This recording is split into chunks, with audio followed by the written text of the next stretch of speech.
오늘 열왕기상 2장 1절에서 12절 말씀을 통해서 다윗의 유언, 이런 제목으로 하나님께서 은혜 주시기를 소망합니다. 유언이라고 하는 것은 살아온 날들 가운데 무엇을 가장 소중하게 여겼는지, 가장 소중하게 여기고 살아왔는지를 이제 알게 해주는 이런 내용이라고 할 것입니다. 재산을 어떻게 나눠라, 많은 사람은 또 유언 나눌 수 있지만 그것은 유언 안 해도 다 법적으로 자녀들에게 똑같이 나누도록 했기 때문에 미리 안주는 하는 아마 이제 법적으로 다 나눠갈 그 퍼센트가 다 있습니다. 이제 이렇게 이 유언이라고 하는 것은 이 마지막 순간에 헛되고 나 헛살았다, 이런 고백이 안 나오고 이제 정말 하나님 앞에서 이렇게 잘 살았는데 너희들도 이렇게 살았으면 참 좋겠다 하는 것을 유언으로 남겼을 때에 가장 좋은 유언의 표본이 되어질 것입니다. 나는 미처 깨닫지 못해서 다른 일을 더 잘해보려고 몸부림쳤지만 그것이 아니더라 해서 가족들에게 이 시행착오를 줄이게 해서 더 신실하게 믿음으로 살다가 하나님 앞에 갈 수 있는 가장 소중한 것을 말해줄 수 있어야 좋은 유언이라고 할 수 있을 것입니다. 또 우리가 아무 유언 없이 갑자기 잠들듯이 갔다고 해도 유언을 꼭 안 한 것은 아닙니다. 평소에 내가 어떤 말을 늘 가족들에게, 자녀들에게 했느냐에 따라서 돌아가시고 나면 평소에 늘 했던 말을 추억하게 되어 있습니다. 자녀들은 우리 엄마가, 우리 아빠가 늘 이 말 했는데 그것만 보면 또 그 말만 하면 생각나더라 하면서 이렇게 되새기게 되어지기 때문에 평소에 늘 믿음 있는 말, 소망이 있는 말들을 부지런히 해 주어서 자녀들이 이렇게 늘 내가 했던 말을 기억나게 할 수 있어야 할 것입니다. 유언은 살았을 때에 선한 영향력을 끼친 자들이 효력이 있습니다. 존경심이 있을 때 그 유언이 효과가 있습니다. 아무리 신앙 없는 자녀가 봐도 우리 부모 교회 다닌다고는 다녔는데 내가 보기에 신앙생활 제대로 한 것 같지도 않더라, 그랬는데 나 소망이다, 유언이다, 잘 믿어라, 그렇게 말하면 별로 효과가 없습니다. 믿음은 없어도 나 급한 일 있는데 이 기도 꼭 해주세요, 너무 안타깝고 안 풀려가지고 기도 부탁을 하면 이상하게 잘 풀려. 그러면 믿음 없는 자녀들이라도 우리 엄마 기도 세네, 우리 아빠 기도 대단하네, 부탁만 하면 되네, 이것이 막 자녀들에게 느껴져야 됩니다. 그래서 너희들은 늘 기도하면서 일해라, 기도하면서 하나님 앞에 맡겨라, 이것이 유언이 되면은 정말 효과가 있습니다. 평소에 기도 한 번도 안 하던 사람이 기도한 거 본 적도 없는데 너희들 기도하면서 일해라 하면 별로 효과 없어요. 내가 열심히 하나님을 잘 섬기면서 믿음의 본을 보여주면서 신앙적인 유언을 유언을 하면 정말로 그것은 자녀들이 제대로 신앙생활하게 하는 이런 은혜의 모습이 되어질 것입니다. 그래서 여러분들은 자녀들이 기도 부탁하면 정말 열심히 기도해야 됩니다. 그냥 흘려듣지 말고 시간을 잠자는 시간 줄여서라도, 다른 시간 줄여서라도 부탁한 기도만큼은 정말 열심히 기도해가지고 기도해 주니까 역시 다르더라. 딱 자녀들이 고백이 와야 돼요. 전화가 와야 돼요. 이럴 만큼 끊임없이 하나님의 은혜와 능력을 직간접적으로 가족들이 체험해가지고 내가 한 말에 대해서 비중을 둘 수 있고, 나도 꼭 저렇게 살아야지, 또 유언대로 나도 살아야지 할 만한 이런 말을 남길 수 있는 자가 되어야 할 것입니다. 바울 사도는 순교당하기 전 마지막으로 기록했던 성경이 디모데 전후서입니다. 디모데후서 4장 6절에 보면 전제와 같이 내가 벌써 부어지고 나의 떠나갈 기약이 가까웠도다. 나는 선한 싸움을 싸우고 나의 달려갈 길을 마치고 믿음을 지켰으니, 유언처럼 이 말을 하고 있습니다. 그의 삶은 전제를 부어짐과 같이 제사 마지막 순서로 부어지는 그 전제와 같이 부어지는 삶을 살았다. 전제는 제사 행위입니다. 자기의 삶이 제사의 삶이었다, 예배의 삶이었다고 고백하고 있습니다. 주일이 되어져서 그 시간에 예배 드렸다가 아닙니다. 달려갈 길을 다 달렸다고 하는 말 속에는 자기의 삶 전체가 전제와 같은 삶, 제사의 삶, 예배의 삶이었다. 모여서 드리는 예배뿐만 아니라 생활의 예배까지 온전히 하나님 앞에서 산, 하나님이 기쁘게 받으실 만한 제사의 삶, 예배의 삶 자체였다. 이렇게 고백한 것이 전제와 같이 내가 벌써 부어졌다고 하는 고백 속에 들어 있습니다. 우리의 삶 전체도 예배여야 됩니다. 오늘 이 시간에 와서 드리는 예배도 살아있는 예배가 되어야 되고, 일상생활 가운데서도 살아있는 예배가 되어야 돼. 사울이 왕이 되어졌을 때 나는 베냐민 지파 중에 가장 작은 자이고 부족합니다. 그 고백이 하나님께서 흡족하게 여겨서 그를 왕으로 세우셨습니다. 사람에게 한 고백이지만 하나님은 하나님 자신에게 한 고백으로 딱 받아들이십니다. 모세와 아론을 백성들이 광야에서 원망했지만 너한테 한 원망이 아니다, 나한테 한 것이다. 하나님은 그렇게 받아들입니다.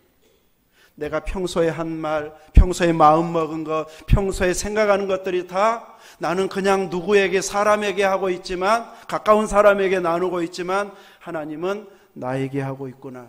내 앞에서 한 말이다, 내 앞에서 마음 먹고 있는 것이다. 이렇게 받아들입니다. 그래서 우리는 생활 전체가 예배가 되어지고 하나님이 기쁘게 받으실 만한 이런 믿음의 모습으로 잘 정돈하고 걸러내고 믿음 있는 표현을 하고 믿음 있는 생각을 해야 하나님께서 우리의 삶을 복주고 더 놀라운 일을 할 수 있도록 은혜를 공급해 주시게 됩니다. 그래서 사탄이 좋아하는 것이 자꾸 내 안에서 떠오르려고 할 때는 예수님의 이름을 힘입어서 물리쳐야 됩니다. 우리 주변 사람들이 다 나를 믿음 좋게 해주는 좋은 환경은 아닙니다. 그런데 힘든 환경도 믿음으로 선포하고 믿음으로 고백하고 말하게 되면 그 환경 때문에 오히려 내 믿음이 좋아집니다. 저는 이 아픈 통증 때문에 오히려 이제 그냥 일어나면 교회로 오는 날이 많습니다. 치료받으러 갔더니 목사님 어디 아프더라 소문 나갖고 이제 물리치료 받으러도 못 가요. 소문 내갖고 이제 오히려 이 통증 때문에 빨리 나가서 기도하면 오히려 하나님과 가까워지는 계기가 되어집니다. 목사님 돼서 병도 안 낫고 맨날 아프더라, 능력도 없더라. 이제 그렇게 생각하면 이제 그럴 수도 있지만 이제 그 일로 인해서 더 하나님을 많이 부르고 더 많이 생각하고 더 구하게 된다면 오히려 그것으로 인해서 하나님과의 친밀도가 더 이루어지게 되어집니다. 우리 친구 박원철 목사님 전에 집회도 한번 왔었지만 계속 손이 떠는, 치료도 잘 안 되는 이런 상황으로 지금 계속 고생하고 있습니다. 그래도 그 떨리는 몸으로 막 계속 설교하고 동영상으로 유튜브로도 성도들이 보내달라고 하면 보내주고 군 지역에 다니면서 선교하고 그러면서 힘든 여정을 보내고 있으면서도 그것 때문에 더 하나님을 많이 찾습니다. 더 많이 기도하고 있습니다. 우리는 낫느냐 안 낫느냐 그것만 막 결과만 생각하기가 쉬운데 그 일로 인해서 얼마나 하나님과 가까워졌느냐, 그것이 믿음의 결과물입니다. 그 아픈 것, 통증, 힘든 것 때문에, 속상한 것 때문에 하나님과 가까워지지 않고 멀어져 버리면 하나님 앞에 내놓을 것이 없습니다. 그 힘든 것 때문에 기도할 수밖에 없었고 하나님 찾을 수밖에 없어가지고 오히려 나중에는 내가 더 큰 믿음의 사람이 되어지고 하나님과 가까워지면 고난이 유익이라, 이런 고백을 우리도 할 수 있게 되어집니다. 그래서 우리 믿음의 사람들은 생활 속에서 말과 행동과 모든 표현이 다 하나님 앞에 올라가는 예배다. 늘 이 의식을 가지고 산다면 훨씬 믿음 있는 행동이 되어지게 됩니다. 다윗은 이렇게 죽음이 임박했을 때 아들 솔로몬에게 유언을 남기는데 가장 먼저 솔로몬에게 부탁합니다. 2절에서 4절이 이제 솔로몬에게 하는 부탁인데 나는 이제 세상 모든 사람들이 가는 길로 간다. 너는 힘써 대장부가 되고 내 하나님 여호와의 명령을 지켜 그 길로 행하여 내 법률과 계명과 율례와 증거를 모세의 율법에 기록된 대로 지키라. 그리하면 내가 무엇을 하든지 어디로 가든지 형통할지라. 왕이 되면은 얼마나 신하들이 반대한 줄 아느냐? 백성들이 자기에게 조금만 불리하면 얼마나 욕하는지 아느냐? 그러니 신하 관리하는 법. 백성들 다독거려 가지고 이제 인기 있는 백성들이 막 지지해주는 이런 왕이 되는 비결. 또 여러 주변 나라들이 약해지면 끊임없이 이렇게 쳐들어와 가지고 괴롭힌다. 그러니 국가가 부강해지는 비결. 이런 것을 잘 해야 좋은 왕이다 하고 비결을 그 방식으로 가르치고 있지 않습니다. 오히려 그 방식은 하나님께서 가르쳐 주시기 때문에 너는 말씀대로만 순종해라. 모세의 율법에 기록된 대로만 행해라. 그러면 하나님께서 신하들도 조절해 주시고 백성들에게 인기도 올라가고 주변 나라에서도 부강한 나라가 되어서 함부로 할 수 없는 나라가 되도록 하나님이 만들어 주신다. 그러니 너는 가장 중심에서 힘써야 할 일은 하나님의 말씀을 철저히 순종하면서 살아야 된다.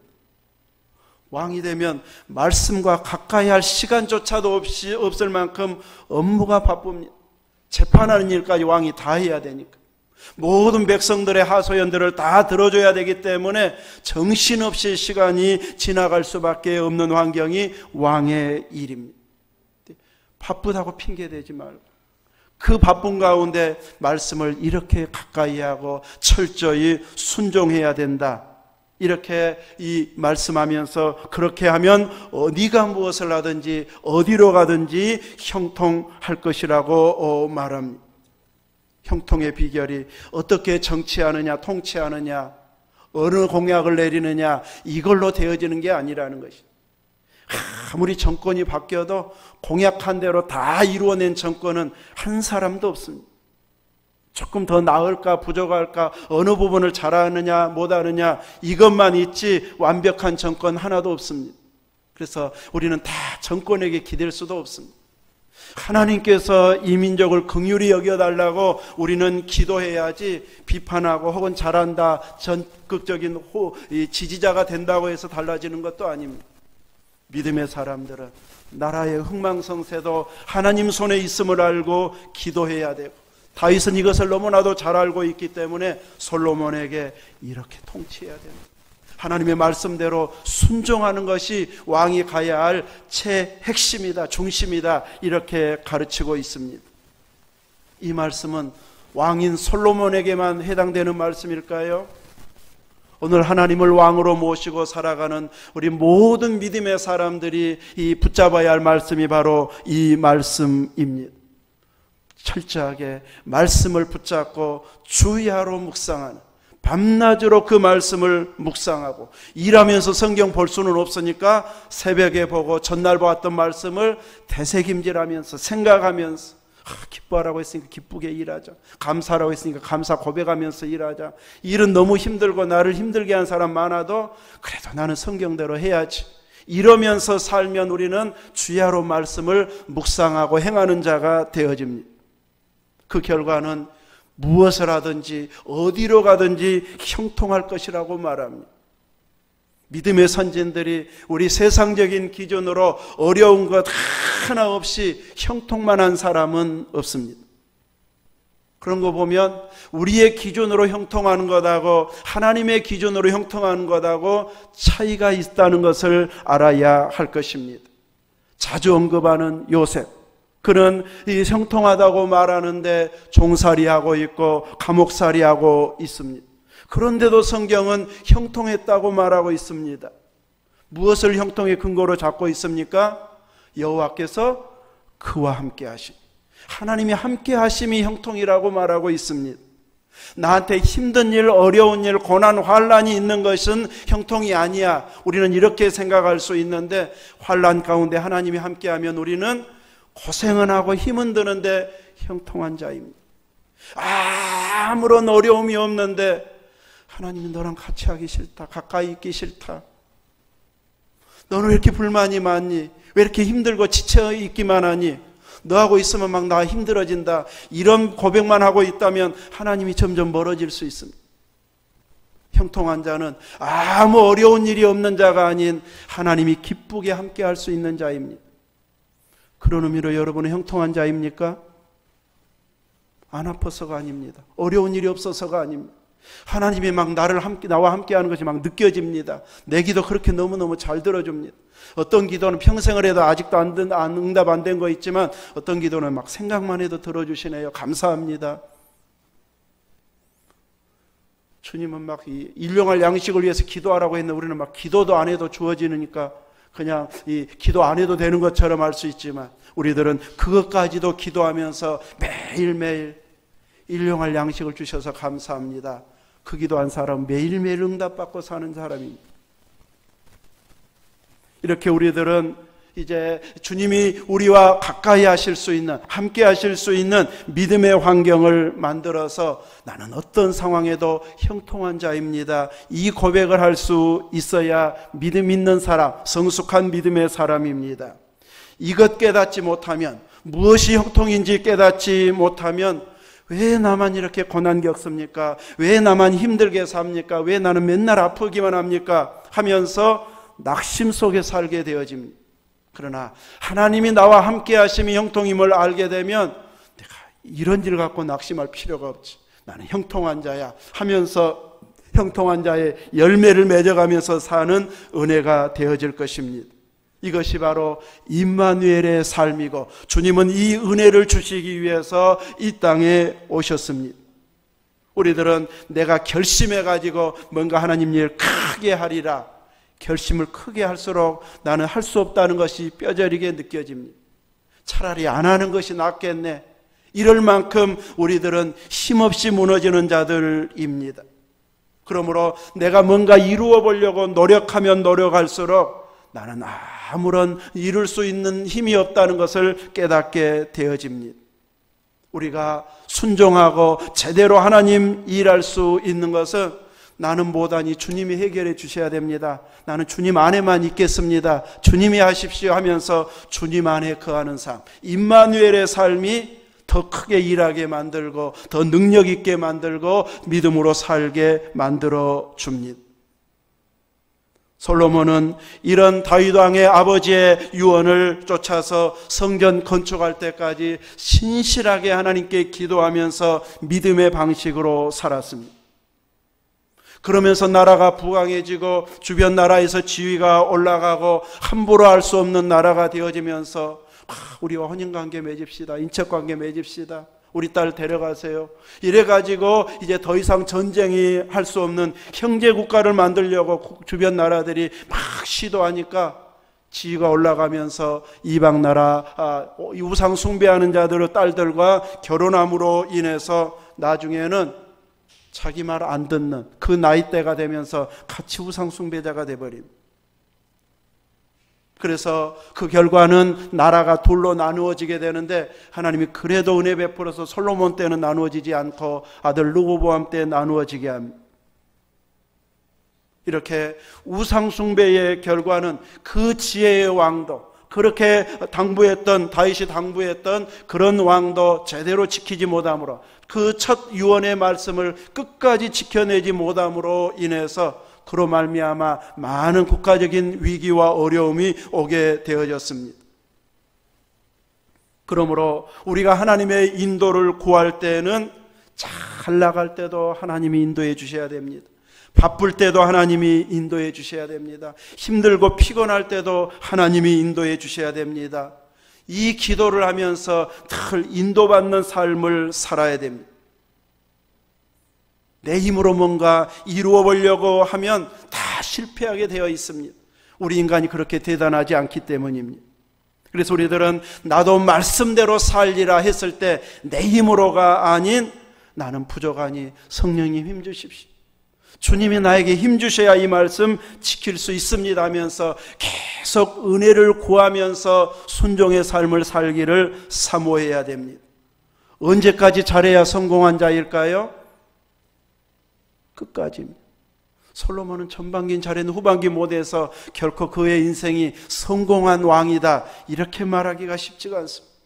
너무나 지혜 있고 성전을 짓고 좋은 일을 해서 그냥 그 부분만 부각시켜서 좋은 왕으로 이렇게 남아있지만 마지막은 우상 숭배자로 전락한 불행한 이런 모습을 그는 보여준 걸 보면 어느 시점에서 대단한 업적을 남겼다고 해서 성공자가 아니고 끝까지 잘해야 성공한 사람입니다.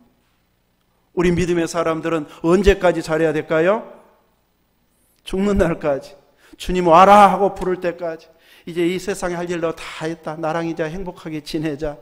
안 아픈 곳으로 불러줄게 하고 불러간 날 그때까지 우리는 온 힘을 다해서 충성하고 말씀대로 순종하면서 살아야 됩니다.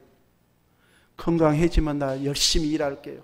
부자 되면 더 많이 하나님 앞에 할게요. 이런 말은 안 한단 말입니다. 아프면 아픈 대로, 없으면 없는 대로, 힘들면 힘든 대로, 또 통증이 있으면 있는 대로 나는 예배의 자리로 나오겠습니다. 기도의 자리로 나가겠습니다. 이러면서 계속 사모하는 자들이 끝까지 충성하는 자, 승리자가 되어집니다. 솔로몬도 유언대로 잘 살다가 이렇게 마무리가 좋지 않은 어리석은 자가 되어져 버렸는데 우리들은 예수 그리스도 안에 있기만 하면 끝까지 그 말씀대로 살 수가 있습니다. 예수님만 끝까지 붙잡으면 가지된 것을 알고 나무에 붙어 있기만 하면 우리는 이런 실패자가 아닌 성공자가 되어질 수 있습니다. 인생 살아보니 헛되고 모든 것이 다 헛되더라. 그 고백이 아닌 감사하더라. 우리는 솔로몬보다 훨씬 차원 높은 고백을 하면서 마무리할 수 있습니다. 누구 안에 있으면요? 예수님 안에 있습니다.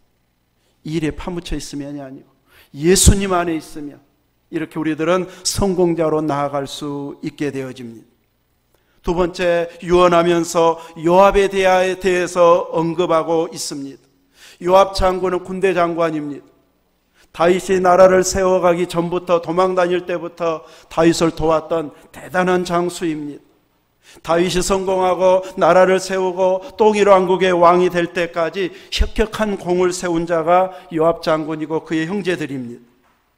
그는 완전히 군을 장악한 자입니다. 군을 장악했다고 하는 것은 때로는 왕보다도 더 막강한 힘을 가진 자라고 할 수 있습니다.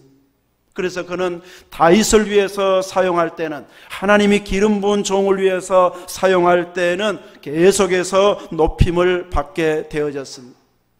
그런데 그 막강한 힘을 동생을 복수하는 데 사용했습니다. 전쟁하면서 하다가 보니까 죽었으면 이렇게까지 유언하지 않았을 것입니다. 이제 태평시대가 되어져서 이제 다 사울의 왕국과 다윗의 왕국이 합쳐지는 이런 중요한 평화시대에 그쪽 장수를 죽이는, 자기 동생을 죽인 이유로 인해서 죽인 그 일로 인해서 다윗이 그 당시에는 그를 함부로 할 수 없는 막강한 권력을, 군사력을 가진 자여서 함부로 못했지만 마지막은 솔로몬에게 부탁하고 있습니다. 네 지혜대로 행하여 그의 백발이 평안히 수월에 내려가지 못하도록, 좋게 죽지 못하도록 네가 지혜대로 행하라고 말합니다. 그는 동생을 복수하는 데 힘을 사용했고 나중에는 다윗을 폐위시키고 이제 왕자를 도와가지고 왕이 되도록 돕는 그 일에 이용되다가 결국 마지막은 비참하게 마무리되어져 버리고 맙니다. 날아가는 새도 떨어뜨릴 만큼 막강한 힘을 가진 자였어도 그의 마지막이 불행한 자로 마무리가 되어지면 그의 인생 전체는 실패자입니다. 아무리 한때 대단한 업적을 남긴 자라 할지라도 왕을 쿠데타로 몰아내려고 하고 또 자기 막강한 힘을 비리에 사용하는 이런 자는 성공한 장군이라 이렇게 말할 수 없는 실패자입니다. 오늘 우리들에게 있어서도 하나님께서 우리에게 주신 힘, 부요함, 또 은사들 이렇게 나를 위해서, 나만을 위해서 사용하게 되어지면 하나님은 기뻐하시지 않습니다. 하나님은 평경케 하는 것을 기뻐하시는 분이십니다. 많이 가진 자들은 없는 자에게 자꾸 흘려보내는 것을 하나님은 잘했다고 칭찬합니다. 본인이 움켜쥐고 딱 모아놓고 나 이렇게 부자야, 이렇게 하는 사람은 진짜 부자는 아닙니다. 그냥 뿌듯한 마음만 갖고 있는 것이지 제대로 써보지도 못하고 베풀지도 못한 불쌍한 부자일 뿐입니다. 하나님께로부터 온 것이 분명하다면, 하나님이 복 주신 것이 맞습니다 한다면 우리는 그 하나님 주신 것을 계속 누군가에게 흘려보내는 자, 돕고 섬기고 하나님 기뻐하는 일에 사용하는 자가 되어져야 진정한 부유한 자입니다. 내가 노력해서, 내가 운이 좋아서, 내가 똑똑하고 자녀들이 똑똑해가지고 이만큼 누리고 잘 살고 있습니다, 우리 집안 보십시오, 이렇게 잘 됐습니다, 이것은 하나님 앞에 칭찬받을 고백이 아닙니다. 하나님이 우리 자녀에게 사업할 능력을 주시고 그렇게 노력하면서 지혜 주시고 믿음 주셔가지고 하나님이 복 주셔서 이렇게 잘 됐습니다 하면 그것은 믿음의 상 받을, 칭찬받을 고백이 되어지지만, 내가 자녀 잘 키워서, 우리 자녀들이 똑똑해서, 내가 열심히 수고해서 이만큼 일구었습니다 하고 자기를 자랑해버리는 순간 하나님의 칭찬은 없습니다. 마무리가 실패한 이런 자로 전락되어 버릴 수 있습니다. 그래서 우리는 하나님께로부터 온 것임을 안다면 하나님께서 주신 것이니 계속 흘려보내리라. 고생은 내가 정말 했지만, 제대로 잠 못 자고 못 쓰고 힘들게 고생했지만 사용할 때는 주님의 일에, 주님이 기뻐하는 곳에, 주님이 보내기를 원하는 사람에게 계속 흘려보내리라. 이 자가 주님의 사랑받는 자이고 부요한 자이고 또 두고두고 본이 될 만한 이런 믿음의 삶을 살고 있는 자가 되어집니다. 여러분은 얼만큼 흘려보내고 있습니까? 있어야 흘려보내지. 이렇게 말하실랍니까? 막강한 권력을 가진 대통령, 돈이 많은 재벌 총수, 이런 사람들이 다 멋지게 하나님이 기뻐하는 일에 사용할 수 있을까요? 믿음의 사람만 사용할 수 있습니다. 하나님 앞에 깨어있지 못하면 그 막강한 권력, 또 부요함, 이런 모든 것들을 제대로 사용하지 못함으로 인해서 언젠가는 화가 자기에게로 돌아와 버리게 됩니다. 그러나 계속 흘려보낸 사람들, 주고 베풀고 나누는 사람들에게는 제대로 사용한 것이 되어져서 형통한 자의 삶, 하나님이 더 큰 복을 누리도록 해주시는 이런 삶을 살게 되어집니다. 이렇게 산 사람이 오늘 본문 유언 속에도 있습니다. 누구입니까? 바르실레입니다. 부자 되는 거 쉽지 않습니다. 부를 유지하는 것도 쉽지가 않습니다. 재벌 총수였던 분들이 막 지난주 2분이나 돌아가셨잖아요. 김우중 씨도 돌아가시고 LG 전 회장도 돌아가시고. 이런 부유한 자라고 해서 다 칭찬받고 있는 것은 아닙니다. 얼마 전에 막 뉴스 들으니까 세금을 체납해, 돈 없다고 세금 안 낸 사람이 트렁크에다가 5만 원짜리 아주 가득 싣고 다니는 사람들이 있대요. 집에 있으면 다 뺏기니까. 자녀들 막 보일러실에다 숨겨놓고. 그래갖고 압류해가지고 이렇게 세금 걷어가는데 그 세금 체납한 것이 5조가 넘는데 부자들이 있어도 안 내는 사람들이 그렇게 많아.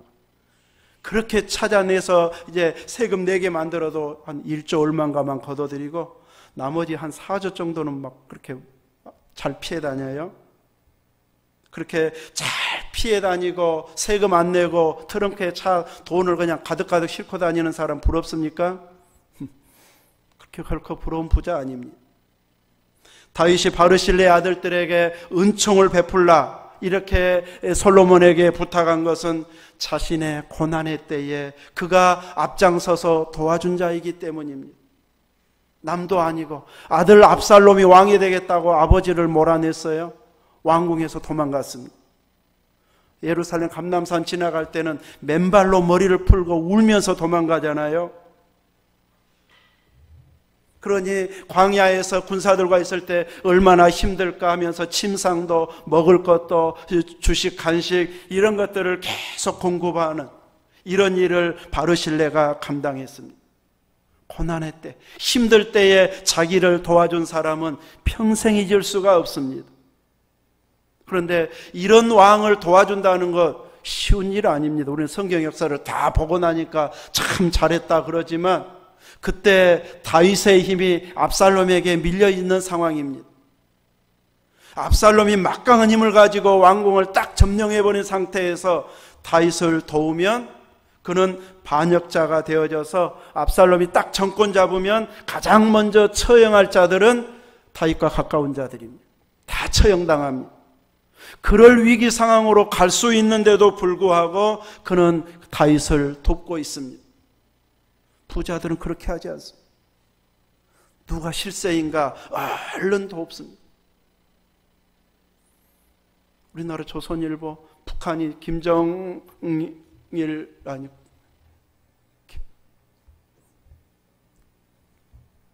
맞는가요? 그 아버지가 누구죠? 김일성 쳐내려왔을 때, 전쟁했을 때 제일 먼저 호해 발행해갖고 김일성 만세 호해 신문 낸 데가 조선일보잖아요. 얼른 정권이 바뀔 때마다 아부를 해가지고 계속 유지하기 위한 아주 발빠른 행동, 경영 전략이 아닌지 모르겠습니다.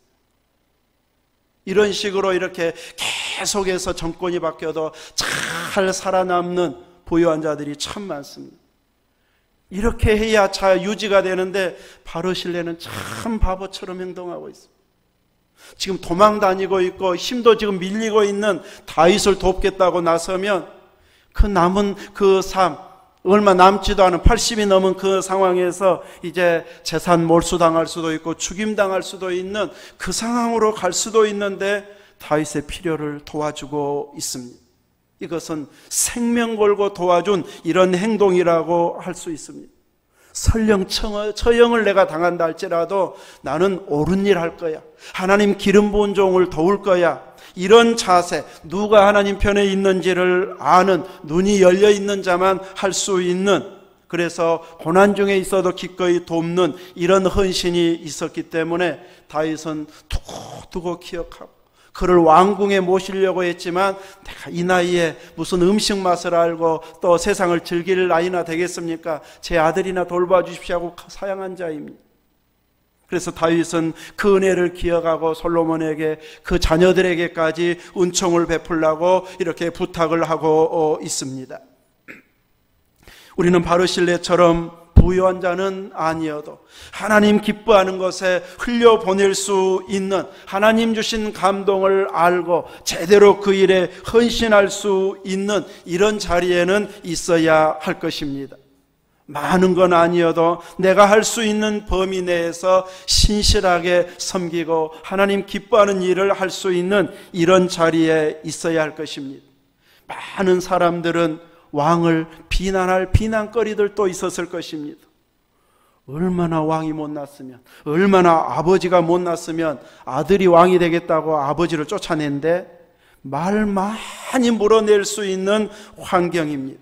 많은 사람들은 관망만 하고 비난만 합니다. 이런 자들에게는 왕의 은총을 기대할 수가 없습니다.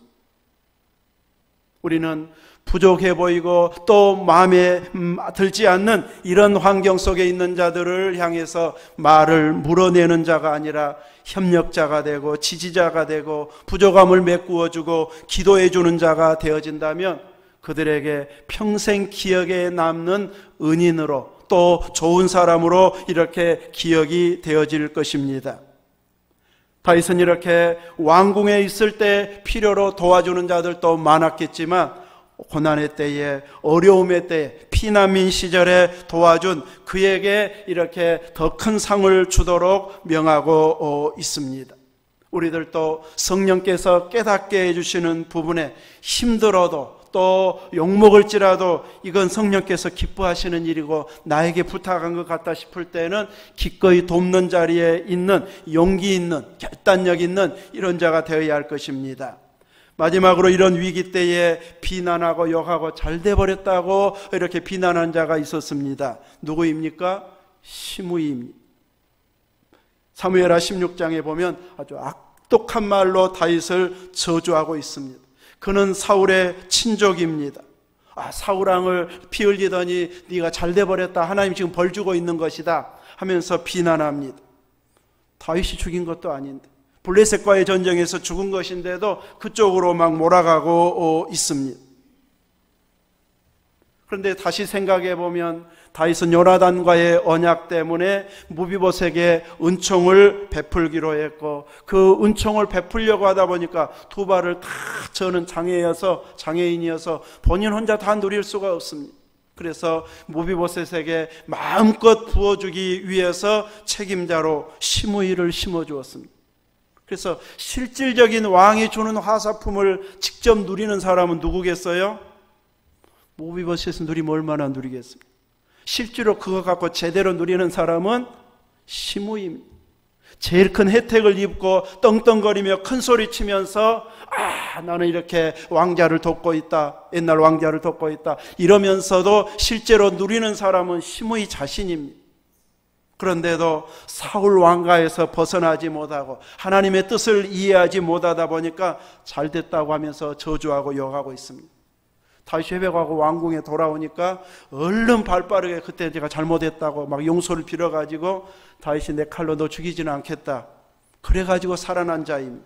그런데 솔로몬에게 그냥 보내지는 말하고 그때 아픔을 기억하고 있습니다.